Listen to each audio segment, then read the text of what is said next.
caution, and you know, be alert and be aware that something could very easily happen to you. If they told me to get on Marine One, I'd ask for an alternative. Can I drive? Yeah, right. What do you think about Shashkashvili? Do you have any, is he tied into any of this? Chief of Staff? Yeah. You know, when you become the Chief of Staff, it's a very political position. You have to become a puppet. Well, just like Powell, right? Sure.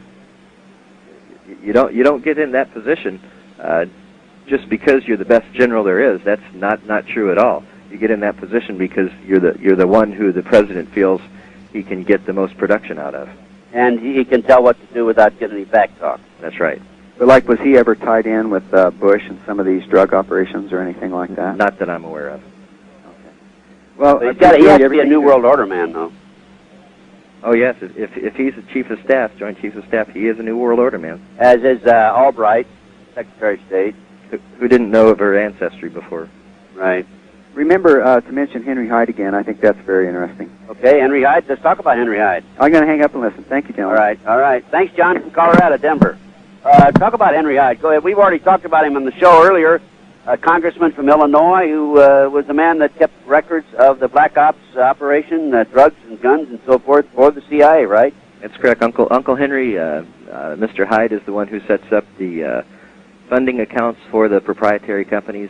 We carried a $250,000 signature line of credit so that we could, at any time, pull cash out to pay the civilian employees, the contractors, to provide their services.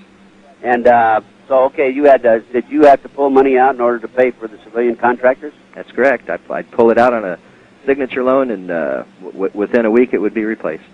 It'd be paid, in other words. That's right. And what about your paperwork? Where did it go? What paperwork? I mean, did you just call Henry Hyde on the phone and say, Henry, I just did this, or what? How'd you handle that? No, there was an attorney in Rochester, New York that all of our documents, all of our documentation went into. He was actually the person who set up the companies and oversaw the companies. You want to mention the attorney's name? Sure, Ben Whitaker. Ben Whitaker, huh? And he's in Syracuse? Rochester. Oh, Rochester. Time for a quick break, folks. We'll be right back. Ted Gunderson, Intelligence Report. And we're back. My guest today is Chip Tatum, 25-year CIA deep cover operative.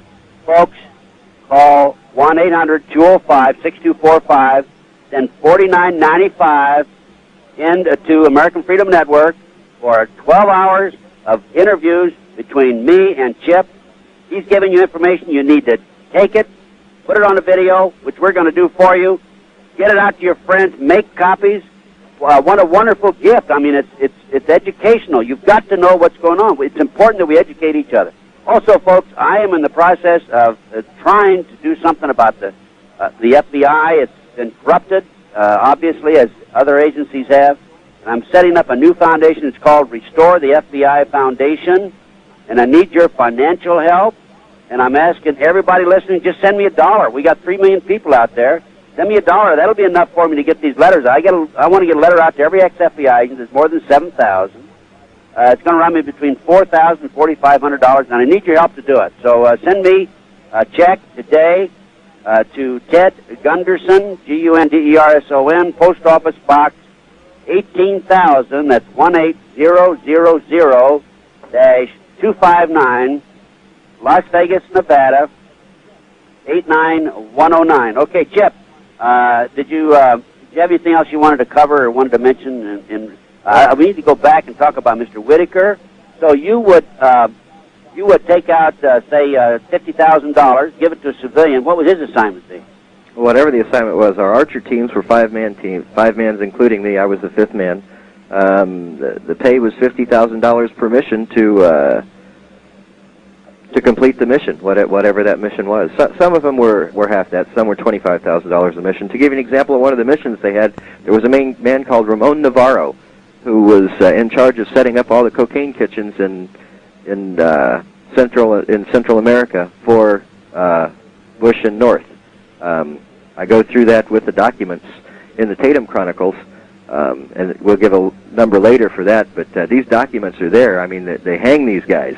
Ramon Navarro was was approached by an Archer team late at night, the night before he was to go and testify in one of the collateral Noriega trials going on. Unfortunately, he died in an accident the night before. Well, auto accident? An auto accident. The Archer team was only paid $25,000 for that auto accident. Now, what's an Archer team? Is that CIA people? Is that you? Or is that civilians? That's members of OSG-2 who are intelligence officers or civilians, whoever we put together for the team. But you would, how would you get paid? Right out of the account. I mean, would you be given $25,000 for each assignment, or what? That's correct. My job was to get them there. And so your 5 times 25, figure roughly $25,000? $125,000 on that particular mission, but most missions that were over a 2-day mission the pay was $50,000. Well, so the guys are making good money while they're killing people. Well, as long as they had several missions. You know, sometimes there was only a couple missions per team. Yeah, the number of teams we had around the world were enormous. There was only one person that I ever flew twice. How much manpower did you have around the world to draw on? Each operative in the OSG had their own intelligence network and contract agents. We would contact that operative and say, we're coming to your area. This is what we need, and he would set that up. I have heard as many as 3,000 professionally trained assassins around the world. During the Bush and Reagan administrations, if you'll recall, there wasn't much terrorism in the United States as we see it today. There's a reason for that. We kept them busy. We kept them trained. You know, a terrorist needs to have their hands busy and their minds busy. Otherwise, they're going to be doing deeds that we don't care for. This administration doesn't believe in doing that, so what they're seeing is a lot of these highly trained people disgruntled doing things in the world. They talk about the number of terrorist attacks in the world being down. That's true, but the number in the United States is up. Yes, and I think that they're using a lot of these provocateurs and these terrorist attacks in order to make the militia look bad. Let's talk about West Texas, for example. They just gave up today, the Republic of Texas. I would wager anybody that they had an agent provocateur among those people. What do you think about that? I believe that's a very, very plausible explanation for what's going on. And the reason being in order to give the militia a black eye, the Patriot movement a black eye. We received a call, I believe, last week concerning one of the members of this Republic of Texas, saying he knew the man and he's just not the man he knew. Perhaps he's on some scopolamine or something. Well, you say we received a call. What do you mean? During one of the radio shows. Yeah, right. Okay, on this radio show. Well, let's go more into detail about this Archer team. How would you comprise an Archer team? What would they comprise of? 5-man team? It's a four-man Archer team. Depending on the mission, you would have recon man, at least 2 snipers or 2 assassins.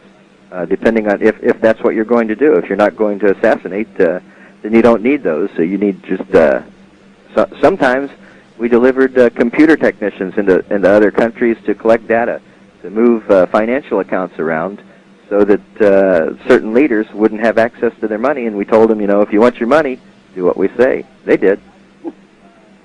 So an Archer team could receive any assignment, and everybody's highly specialized trained.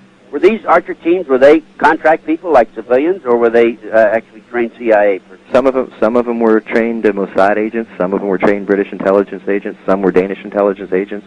The more notorious were Turkish intelligence. Well, at $25,000 and $50,000 per assignment, I imagine they were standing in line to get out there, weren't they? Oh, they couldn't ask to come. They had to be invited. Okay. Ted Gunderson Intelligence Report. Be right back, folks. No question about it. And we're back, folks. My guest is Chip Tatum. Chip, we have about 3 or 4 more minutes left. Archer team, 4-man. They can be civilians or members of the company, right? Members of OSG, which is an international intelligence network. International intelligence network, including some of our allies, Turkey, Holland, and so forth. Did you have any Scandinavians involved in this? Yes, on one called the Viking, as a matter of fact, codenamed the Viking. Was he Norwegian, Swedish, Danish? Norwegian, very good friend. Oh, well, I'm Norwegian. That's why I was wondering about that. And so how would you receive your orders? I mean, would somebody hand you a piece of paper, or would they call you and say, hey, go to such and such a place and debrief? On occasion, they were couriered into us. We were always, the commanders of the OSGs were always positioned in a place where they had access to, where we had access to secure lines. So the courier would come in and we would contact the office. And they would say, contact the office, you'd contact the office, be given your assignment. And who would put the teams together? Like you would only work with somebody for a couple of weeks, then they'd split you off, decompartmentalize you. You wouldn't know the man's last name. Well, depending on where the operation was, say if it was in Colombia, we would have our Colombian desk officer take care of it from there. He would assign the teams. I would assign the aviation support to those teams, and we'd start the mission. And did he have access to, did he know, say, 3,000 men around the world he could call upon? He knew of the people in his arena, of the network that he had set up. That's who he would assign on the mission. If the mission were into Germany, we would have a man in Germany. He would know who his network was, who he would work with. We were very compartmentalized in all that we did. I know the desk officers, the men in charge, the area supervisors of these specific areas. They know who their networks are. We had what's called interface, which was the position that everything would go through, so that dissemination wasn't made down through. It was a fail stop. Well, but you still didn't know their last names? Just knew them by a haystack, or? Oh, now that was during Vietnam. That's something completely different. During the OSG arenas, yes, I knew the last names of the people I was dealing with, but I didn't know the names and the last names of the people that were assigned by the desk officers. Yes, but when you get together, would you exchange that information? No. Okay. Regulations, right? You go on your assignment, and at what stage would you be paid? Right up front. Right up front. So you get $25,000 on the front end. That's correct. What'd you do with your money? Tucked it away. Is that what you're living on now? Absolutely not. The government took it. They give it away. They give it, and then they take it away. Huh? Don't put it in the banks. Well, you should put it in a shoebox and put it under the bed then, right? Did that too. Well, they found that too, didn't they? That's right. When they searched it. They took the drywall off the walls of the home looking for it. Did they go out in the yard with the, what do they call it, to look for metal and see if you had a metal box buried out there? And looking for the PVC pipe, yes, they did. Oh. Who did this, the FBI? No, agency did. Oh, the agency did, huh? This is at the time you were arrested? You said you were arrested by the FBI, though. This was sometime since I'd been arrested, not initially. I mean, the house was given back to us. Well, the money for the house, when it was sold, was offered to us, the $60,000 for a $280,000 house, but it was only worth $60,000 in the auction because it was so torn apart. Oh, Chip, we're going to have to continue this Monday.